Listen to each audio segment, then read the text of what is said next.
And welcome one and all, and thank you for listening to Top of Talk Wrestling, wherever you are in the world today. In today's episode, I'll be reviewing Friday Night Smackdown. We started off Smackdown with a recap from last week. Bianca Belair starts off Smackdown. She cuts a promo to hype herself up. Then, as she goes to announce the Street Profits, the Dirty Dogs, Ziggler and Rude interrupt, and they say that Smackdown should start off with the tag champs and not the women's champion.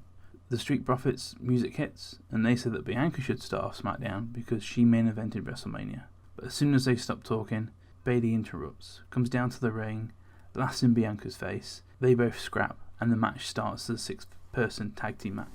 Back from the break, Bianca and Bayley start. Bayley dominates Belair to begin with elbows and stomps to Belair. She reverses to the left to throw Belair against the ropes and delivers a clothesline. She kicks out at 1. Bayley goes towards the corner, but Belair leaps over her, delivers a drop kick to Bayley. She kicks up and Bayley tags out. Dolph is in and Angelo Dawkins delivers a shoulder tackle. Him and Ford deliver a flapjack to Rude. Ford goes to tie his shoe and Bayley tries to take him out, but Belair throws Bayley over the ropes, or through the ropes. Ford jumps then over the ropes with a top rope dive to take out the tag champs.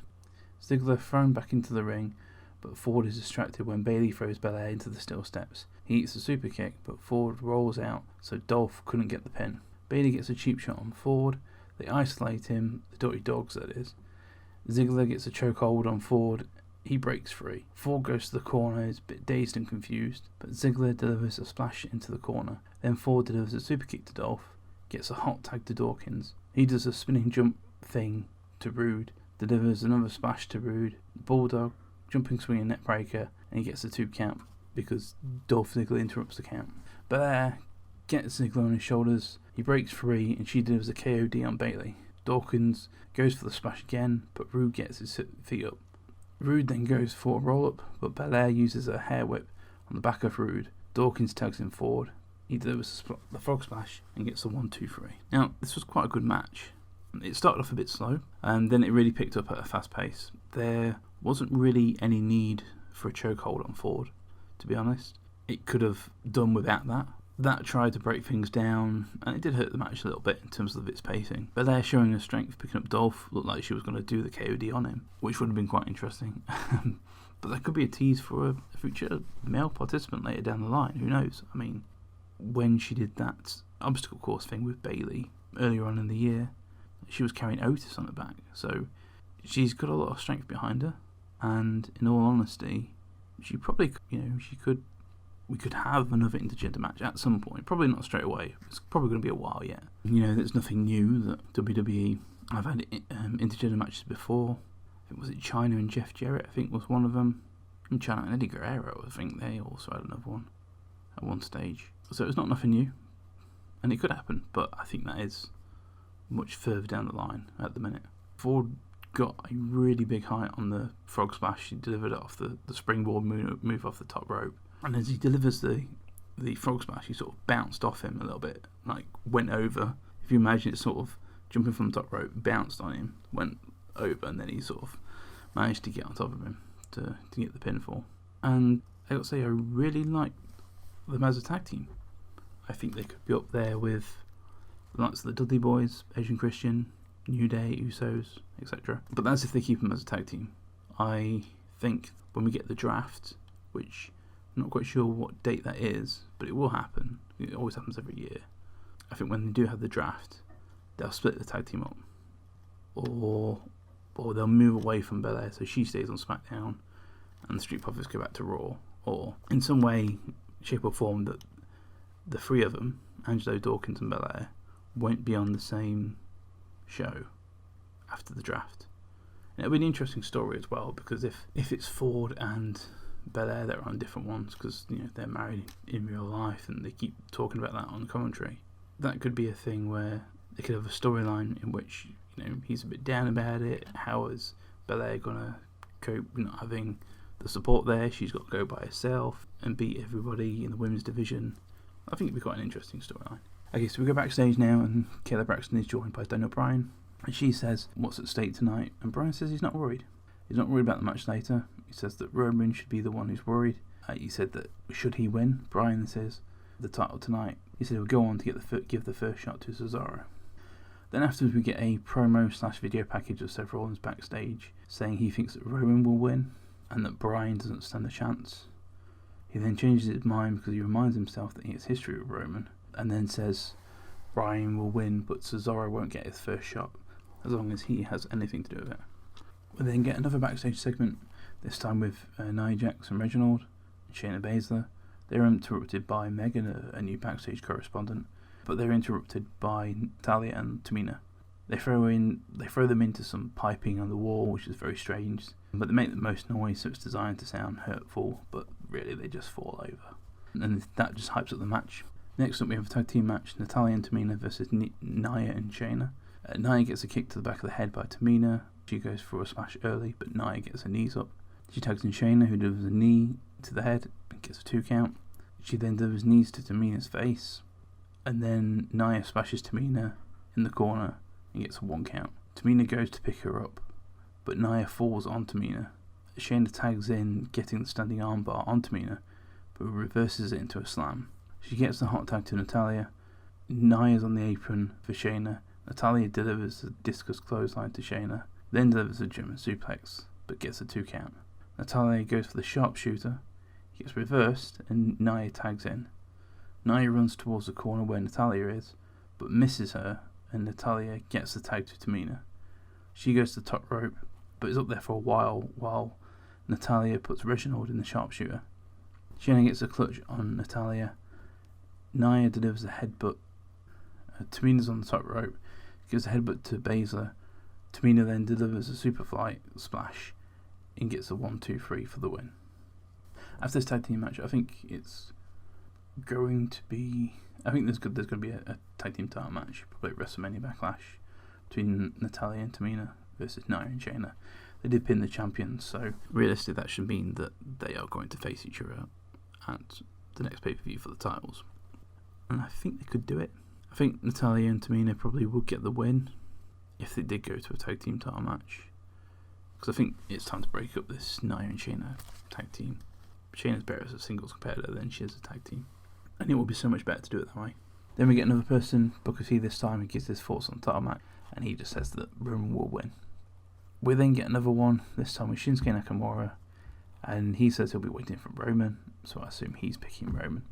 Backstage, Kayla Braxton interviews the Mysterios, who says that it'll be great to be the first father-son tag team champions, and that's pretty much it. They get another promo, this time with Aleister Black, who now says it's chapter 2, and he mainly talks about him being different and that we are being led to believe lies about going to college and getting a degree and a house with a white picket fence.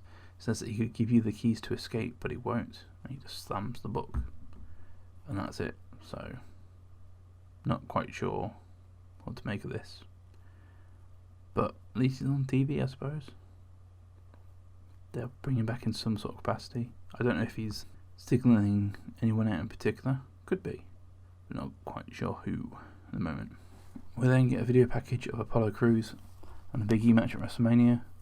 Then backstage with Big E in gorilla position, he says that he's going to get his baby back. That's the IC title, and this will be the final time that they face each other, which usually means there's no title change. Apollo and Commander Aziz are then shown backstage, just chatting whilst the commentators hype up the match. And we head to the IC title match, Apollo versus Big E. So it starts with a elbow tie up into the corner. Apollo is on the apron. Big E does a splash. He gets the cover, but kicks out at 2. Apollo bounces Big E onto the top rope. Crews with a suplex onto Big E to the mat outside. We go to break. Back from the break, Apollo whipped into the corner, and he delivers a kick to Big E. Apollo jumps to the top rope. Big E catches him and throws him. Big E goes to the apron, and Apollo kicks him, followed then by a backflip off the apron to Big E. He goes to the top of the rope. Big E moves. He delivers a belly to belly, then a big splash, but gets a 2 count. Apollo kicks Big E in the face out of nowhere. He gets a 2 count. He gets on top of Big E, lays punches on him. Apollo then whips him. Big E delivers a Uranagi for a near fall. Apollo drops Big E on the outside of the ring. Apollo on the top rope delivers a splash and gets another 2 count. Big E then rolls up him and gets a 2 count again and delivers the big ending. Aziz then pulls out Big E as he's pinning him for the count, and he throws him into the corner, and Big E wins by disqualification. But obviously, he doesn't get the title. But as Aziz goes to Apollo's aid, Kevin Owens runs down, beats on him, but is overpowered, then gets thrown into the corner, and from out of nowhere, Sami Zayn delivers the huluba kick to Owens in the corner. Sami picks up the IC title, and he stares at it and he looks at it for a while. But since that was a title he lost, and he clearly wants it back. But as he turns around, Apollo and Aziz are there staring at him. Sami Zayn tries to calm things down and hands the title to Apollo. Sami raises Apollo's arm, but then Aziz then delivers the nail to Sami, taking him out. Maybe this feud is going to continue, but it looks like we're going to have Owens, Zayn, Apollo, and Big E probably in a fatal 4-way for the IC title at WrestleMania Backlash. Or we have, I hope they don't go and have Big E and Apollo again, and then Sami Zayn and Owens is like a No.1 contenders match. That would be a bit silly, but I'd rather have them all 4 of them in the ring at the same time. That would probably make more sense. But it'd be interesting to see what happens next week. We then get another Who Will Win promo. This time it's The Miz. Clearly he's going to say Roman because it's the history with Bryan. And then we have another one. Cesaro this time gives his input. He thinks Daniel Bryan will win and he will beat Bryan for the title. And then he accepts Seth's challenge for next week. I didn't hear Seth challenge Cesaro in his early promo. Either way, he accepts his challenge and it's set for next week. He's going to have Cesaro versus Rollins on Raw. We then get a promo package last week, and then Kayla Braxton interviews Paul Heyman, who interrupts her, and he puts over Daniel Bryan, saying everything that he's accomplished within WWE, even mentioning NXT and the career-ending injury to his return.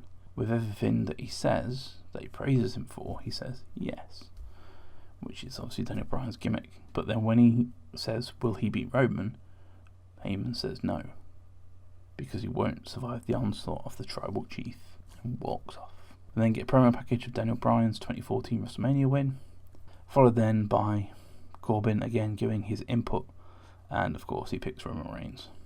We then get the confirmation of Rollins versus Cesaro next week on Smackdown. So it's Roman Reigns versus Daniel Bryan next, and Roman has new music. He's got rid of the did and music. I don't know how I feel about that. I mean, it's a bit weird they've done the new music now. I would have thought they would have done that music when he first had this gimmick of being the tribal chief and head of the table. That would have made more sense doing it then. So the fact that he's doing it now is a bit strange, I feel. Strange in the timing of it all. But anyway, the match starts off with Daniel Bryan with a running dropkick to Roman into the corner. At the end of the yes kicks, and Roman slaps the taste out of his mouth to knock him down. Roman delivers a shoulder tackle after having Bryan in a headlock. Bryan gets him down for the yes lock, but Roman rolls out. Bryan then, with a kick to Roman, to the barricade. Bryan does a jumping running knee off the apron, and we go to break.